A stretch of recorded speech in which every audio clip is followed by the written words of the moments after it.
취업할 때 준비물 이런 거는 없기는 한데 강인한 멘탈? 욕먹을 일이 많아요. 정말 잡일. 정말 잡일만 시키는 데는 우선은 무조건 버리시는 게 맞다고 생각합니다. 잡일이 커피 타는 거. 아니 그거 말고 막 차 맡기고 이런 거. 차 막히고 그런 놈들 있다니까 진짜로. 안녕하세요. 안녕하세요. 3번입니다. 여러분들 올해 35회차 공인중개사 시험 너무너무 고생 많으셨습니다.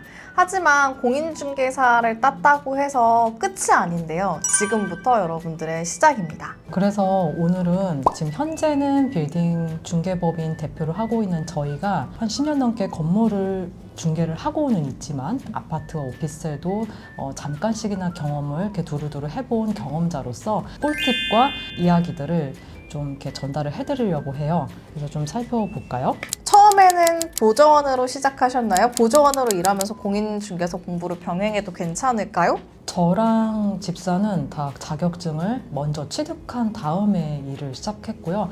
사실 이제 저희처럼 자격증을 먼저 취득하고 일을 하실 수도 있지만 자격증 없이 현업에서 먼저 이 중개업을 경험하시고 그 후에 취득하시는 분들도 상당히 많습니다. 중개사보다 보조원의 비율이 조금 더 높기는 한 것 같습니다. 그래서 네. 보조원으로 일하면서 시작을 하셔도 되지만 조금 불편한 상황들은 사실 좀 생기기 마련이거든요. 계약을 하거나 이럴 때 손님들이 여쭤보고 네, 네. 업무의 범주라고 하죠. 그러니까 계약서를 정말 작성하고 이런 정말 중요한 부분들에 대한 거는 보조원은 할 수가 없고 현장 안내와 이런 단순한 그런 안내 정도까지만 할 수 있기 때문에 장기적인 차원에서 이 업을 꾸준히 하시려는 분들은 반드시 자격증을 결국엔 취득하셔야 될 것 같다고 이렇게 적극 말씀드릴 수 있겠습니다. 중개업 무경력자도 입사가 가능한가요? 기본급은 평균 어느 정도인가요? 일단 이게 어떻게 보면은 두 가지 질문을 하신 건데요. 무경력도 당연히 입사가 가능합니다. 그렇습니다. 근데 이제 부동산 시장에 보면 사실 되게 분야가 다양하잖아요. 뭐 아파트도 있고 오피스텔도 있고 빌딩도 있고 토지도 있고 뭐 경매도 있고 고급 주택도 있고. 근데 비교적 약간 환경에 적응이 빨리 할 수 있는 아파트나 오피스텔 시장 같은 경우에는 무경력으로 시작해도 빠르게 적응을 할 수 있고요. 근데 빌딩 시장이나 토지 시장 같은 경우에는 조금 많이 숙련이 필요하기 때문에 사실 무경력으로 입사를 해도 그 후의 과정들이 조금 다르기는 합니다. 기본급은 이게 어느 사무소에서 어느 법인에서 일을 처음에 하시느냐에 따라서 그 회사나 그 사무소에서 책정하는 시스템에 따라 달라진다고 말씀을 드릴 수 있어서 일괄적으로 딱 얼마다라고 말씀을 드리기는 쉽지 않을 것 같습니다. 하지만 대부분 인센티브 때문에 오시는 거지 기본급을 받으려면 이 분야에 도전하시는 거는 맞지 않기 때문에 기본적으로 기본급은 100만 원 이하라고 보시면 될 것 같고 기본급을 주는 것도 있고 안 주는 것도 있기는 한데 기본급을 안 주는 곳이 훨씬 더 많긴 합니다. 그럼 처음에는 무보수로 일을 하게 되면 인센티브는 처음부터 받을 수 있나요? 그 또한 회사에서 어떻게 하느냐에 따라 다른데요. 그러니까 진짜 그냥 무보수로 일을 시작하는 경우도 있습니다. 아파트나 오피스텔 같은 경우에는 되게 진입하기 쉽기 때문에 생각보다 계약 건수가 되게 많이 나와요. 그러니까 빌딩 시장 같은 경우에는 진짜 예를 들면 1년에 한두 건 해도 많이 했다 이렇게 생각하시는 분들이 네. 가장 많긴 한데 아파트나 오피스텔 같은 경우에는 제가 잠깐 저도 한 2주 정도 체험을 했거든요, 오피스텔 시장을. 근데 거기 보니까 그 오피스텔 시장이 잘 쓰시는 분은 월 1,000을 쓰기는 하더라고요. 뭔가 계약을 쓰기는 오히려 더 편하긴 한데 약간 포화 상태이다 보니까 서로 경쟁하는 게 조금은 치사하다? 약간 이랬던 것 같기는 해요. 그러니까 그게 그 사장님들이 어떤 맞아. 분야에 따라서 굉장히 맞아, 기회가 맞아. 달라진다고 보시면 돼요. 네, 진짜 맞아. 집사처럼 기회를 거의 박탈당하다시피 할 수도 있고 어떤 사람들은 그래도 이제 해봐라 이렇게 정말 기회를 열어주시는 분들도 있고 사장님의 역량에 따라 많은 차이가 있다고 말씀드릴 수 있겠습니다. 맞아요. 빌딩 같은 경우에는 못 보시는 분들은 아예 계약이 없기 때문에 영원이 많을 수밖에 없고요. 그리고 이제 좀 잘 번다 하면 당연히 억 단위, 뭐 10억 원 이상으로 버시는 분들도 계시긴 합니다. 네, 근데 그게 꾸준하다라고 얘기하기는 항상 어렵고 그걸 유지하려면 훨씬 더 많은 그런 노력들이 들어가기 때문에 수익이 많이 불규칙적일 수 있습니다. 최근에 퇴사한 사람도 가장 많잖아요. 지금 많아요. 차량이 필요한가요? 처음에 물건 작업만 하면 차량 없어도 가능한가요? 차량이 필수는 아닙니다. 차가 없다고 해서 부동산 일을 시작하지 못하는 법 없습니다. 근데 차가 있으면 편리한 점들이 많기는 해요. 예를 들어서 뭐 물건 작업을 할 때 해당 어떤 물건 지역을 운전해서 가면 아무래도 좀 편리한 점도 있고, 손님하고 같이 답사를 해야 될 경우에 동승해서 모시고 갈 수 있고, 이러한 점들의 편리한 점들은 분명 있지만 필수는 아닙니다.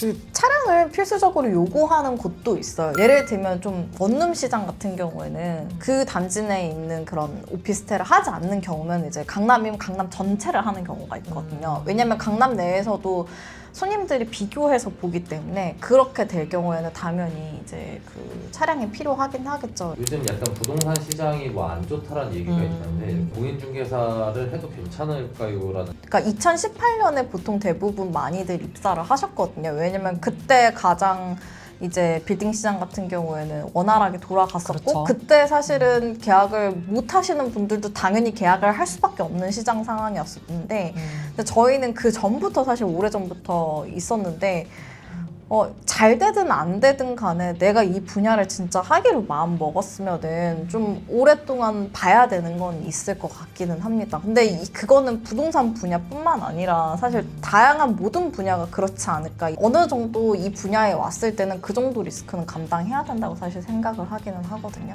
우리가 일을 하는 이유가 사실 생계, 돈을 벌기 위한 거가 정말 많은 부분을 차지하기 때문에 어떤 선택을 하는가에 대해서는 정답은 없고 다 자기의 그런 어떤 가치관에 따라서 선택을 하는 부분이니까 저희가 어떻게 딱 말씀을 드리기는 쉽지 않을 것 같지만, 내가 어떤 거를 정말 원하고 어떤 방향으로 장기적으로 나아가길 원하는지를 좀 이렇게 잘 고민을 해보시는 것이 진로 선택에 좀 도움이 될 것 같습니다. 공인중개사 관련 채용 정보는 사실 다양한 곳에서 많이 볼 수 있어요. 뭐 공인중개사 뭐 그런 사이트, 협회 사이트가 또 많고, 두 번째 같은 경우는 잡코리아, 사람인 뭐 이런 다양한 구인 사이트에서 찾으실 수도 있고, 아니 요새 유튜브 워낙 좋으니까 저희도 뽑고 있습니다, 사람을. 네. 이런 곳은 정말 피해야 되는 회사라든가 뭐 이렇게 주의해야 될 상황이 있다면 어떤 걸까요? 사실은 저희가 이 분야에 도전하는 이유가 어떻게 보면은 뭐 다 그렇지만 돈을 조금 더 잘 벌어보기 위함이잖아요. 네. 근데 예를 들면 그 기본 급여도 없는데 인센티브제인데 들어왔는데 잡일만 시키는 곳 있죠. 정말 분야와 관련 네네. 없는 잡일만 시키고 전혀 저 사람이 저런 회사에서 뭔가 나한테 뭔가 교육을 시켜주거나 혹은 뭔가 내가 일을 할 수 있게끔 뭔가 열정적으로 하지 않고 정말 잡일, 정말 잡일만 시키는 데는 우선은 하루 이틀만 다녀봐도 알기 때문에 그냥 무조건 걸으시는 게 맞다고 생각합니다. 네. 잡일이 커피 타는 거, 뭐 손님 오면 커피 타는 거. 아니 그거 말고 막 차 맡기고 이런 거. 차 맡기고 그런 놈들 있다니까 진짜로 있어요. 그런 사람들이 초보 시절에 맨 처음에 가장 힘든 것들 중에 하나가 이 분야를 예를 들어서 자리를 잡고 난 뒤에는 다른 분야로 가기가 어려워요. 네, 그러니까 내가 뭐 아파트나 빌딩이나 뭐 고급 주택이나 다른 분야로 딱 가기가 어렵기 때문에 거기 분야에서 딱 고정돼가지고 뭔가 더 열심히 일을 해봐야 된다고 생각을 하거든요. 그리고 그럴 수밖에 없는 상황이 만들어질 것이고, 그렇기 때문에 맨 처음에 따신 분들한테는 딱 내가 이 분야가 내가 맞구나라고 하기 전까지는 좀 많은 경험을 해보시는 게 맞다고 생각합니다. 이거 되게 많이 궁금하시는 분들 많은데 그 소속 공인자로 시작할까 바로 창업을 할까? 개인적으로 저희는 다 소속으로 시작을 했는데요. 그러니까 저는 소속으로 시작하는 게 좀 좋기는 한 것 같아요. 왜냐면 이 분야가 나한테 맞는지 저 분야가 맞는지를 들어오기 위해서는 좀 다양하게 좀 맨 처음에 경험하는 게 맞다고 생각하기는 하는데, 왜냐면 뭔가 맨 처음에 창업을 하고 난 뒤에 그 다음에 잘 안 되면 소속으로 들어가지의 생각은 사실 쉽지는 않거든요. 그게. 맞아요.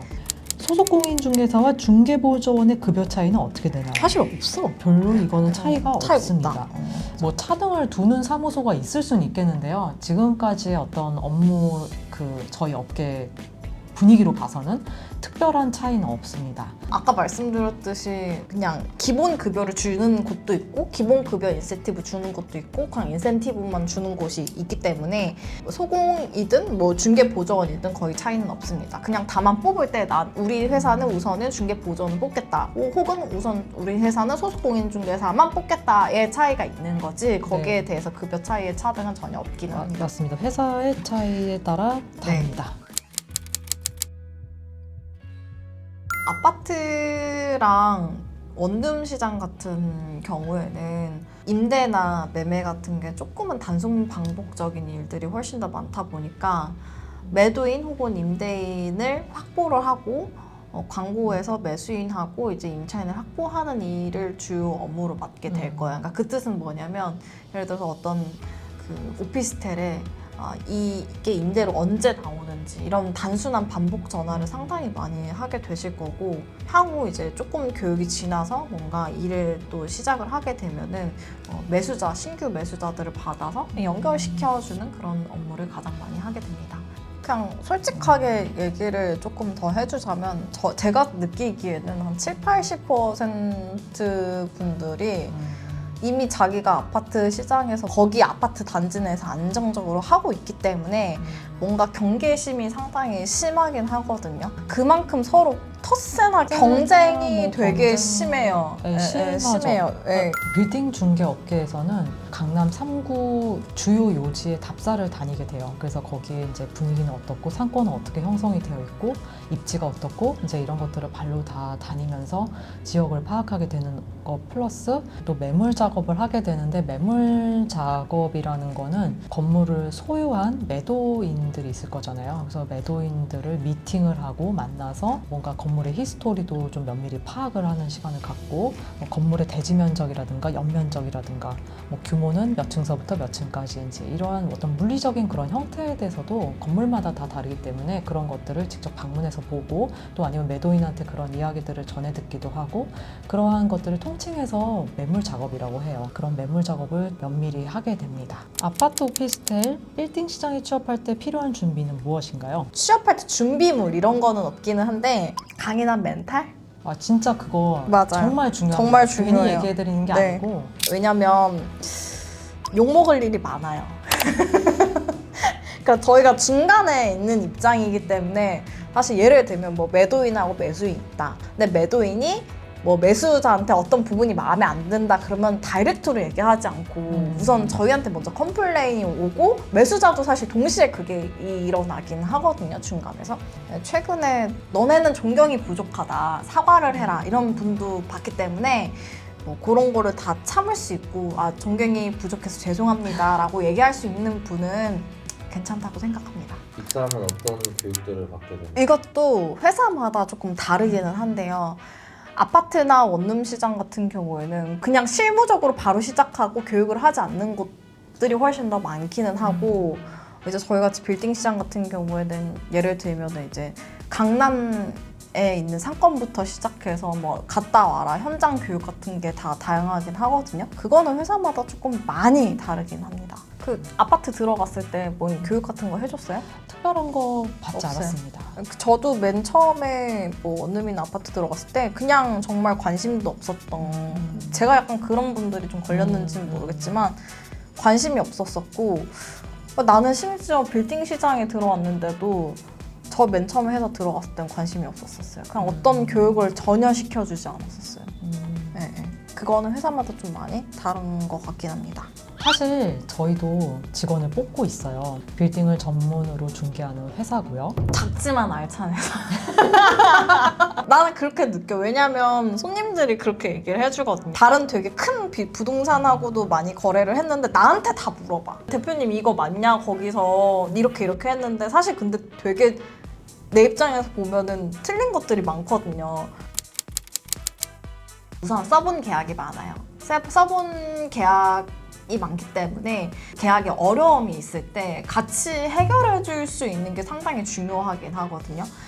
당연히 회사 들어가면은 당연히 같이 해결해 줘야 되는 거 아니야 라고 생각을 하시겠지만 생각보다 그렇지 않은 회사들이 훨씬 더 많기는 맞습니다. 해요.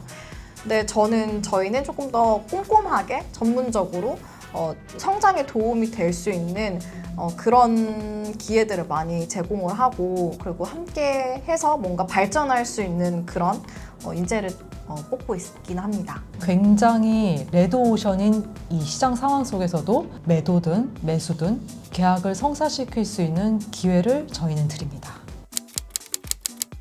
저는 내가 팀장이었을 때도 많은 사람들을 사실 돌려보냈어요. 그 중에 그러니까 가장 첫 번째로 돌려보내는 사람이 누구냐? 나는 지금 업을 잘 하고 있는데, 예를 들어서 회사를 잘 다니고 있는데 조금 더 많은 돈을 벌기 위해서 내가 부동산계로 뛰어든다. 저는 오시지 않았으면 좋겠어요. 참고로. 왜냐하면 후회할 가능성이 한 90% 이상 가능하긴 합니다. 왜냐하면 사람이라는 게 또 힘들면은 그만두고 싶거든요, 일이. 근데 안 힘들고 돈을 번다?